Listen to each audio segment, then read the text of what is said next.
Time is precious. You spend it with family, friends, or your neighbors. It's a crucial thing in life. In Grief-Struck, a teenager faces difficulties someone so young should never face.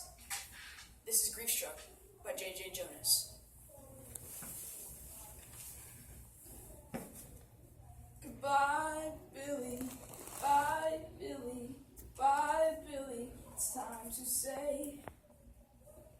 I used to sing this to my little brother. He would always say, "James, sing it to me again. Sing it to me again. It would make me feel better if you just sing to me." Do you feel better now, Billy? Do you feel better now? They say I have a decision to make. Really? The decision is already made. I just have to say the words. I just have to let go and say the words, and they will do the rest. But I can't. They just won't come. Maybe, just maybe, if I sing them, then it will be easier. Goodbye, Billy. Goodbye, Billy. Goodbye, Billy. It's time to say. That's the last thing I remember, you know. Billy asking me to sing to me, to ask to ride with me and Gracie to Grandma's and Grandpa's on Christmas Eve. "Can I go with you, huh? Please, James, please let me go with you, please." "No, Gracie and I need to stop by parents' house to pick up presents. Besides, Mom and Dad don't need another kid. Please, just ride with Mom and Dad and Mimi and Pops. We'll see you in a little bit." "Oh, James, come on. I really want to hear that new song you've been working on. I won't be a bother." "No, okay? You want to hear a new song? Here's one for you. Billy is a moron, but E-I-E-I-O. His brain is smaller than a nut, E-I-E-I-O. Billy hung his head as he walked away, as Gracie chided me for being an abusive brother. But I didn't care. He was such a pest. He was always such a pest. He was...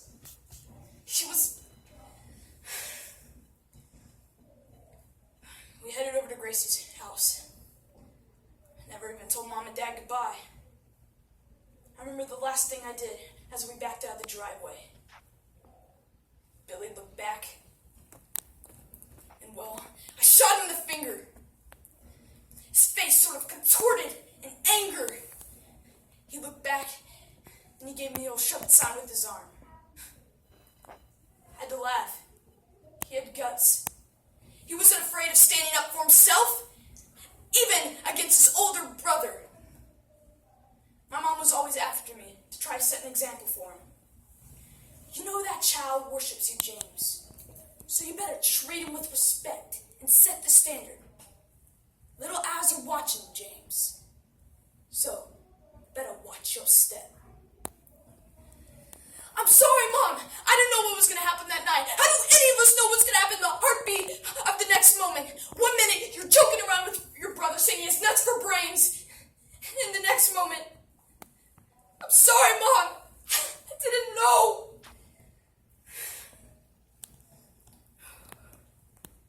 Gracie and I arrived at her family's house, where she could join with her family, then join later with mine. Gracie's family gatherings were so huge, so by the time we sampled every aunt's famous Christmas dish and her mother's perfect fudge, we were running a little bit late. I'd better call Mimi and Pop so they don't worry about us. The phone rang and rang. I cursed their old-fashioned ways to myself. I rolled my eyes and slammed down the receiver. Jeez, where are they? They probably had to stop by the store and get some milk or something stupid like that. "We better be going," Gracie said as she handed me my coat. We drove out of my shiny new truck and headed over to Mimi and Pop's. But when we got there, no one was there. "Let's backtrack to my house. They probably had some car trouble," I told Gracie. It never occurred to me that something could be wrong. Not even when I saw the police lights surrounding the wreckage. That could not be my family's car, twisted and gnarled by the exit ramp. It was just a double cab car that looked exactly like my dad's. I just still thought it was just a huge coincidence could hear the police lights, the police sirens screaming their way to the hospital as a wrecking crew tried to pry a cherry red sports car out of the windshield cavity of the overturned truck. It wasn't until Gracie's mom pulled over and I saw that she was crying that I knew that this was somehow connected to me. James, we have to get to the hospital now. Your mother, your father, both your grandparents, Billy. Billy? What about Billy? My mom and dad were invincible, and my grandparents were so old nothing could happen to them. But Billy, I was supposed to look out for Billy. Gracie's mom drove us to the hospital, where I learned that my mother, my father, both of my grandparents were already dead.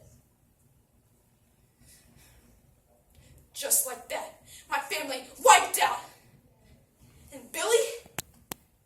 They told me Billy was still alive. Sort of. Machines were keeping him alive now. My little brother, the one who just wanted to be just like me, the one I shot the finger to, the one that just wanted to hear me sing. Machines were keeping him alive now.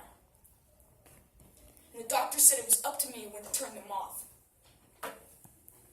There's really no hope of recovery. The trauma to the brain is too severe. It's the only living relative. You have to give us confirmation and to turn them off. You're kidding! I have to decide when to end my kid brother's life. I'm not even 18. I shouldn't have to do this. I can't do this.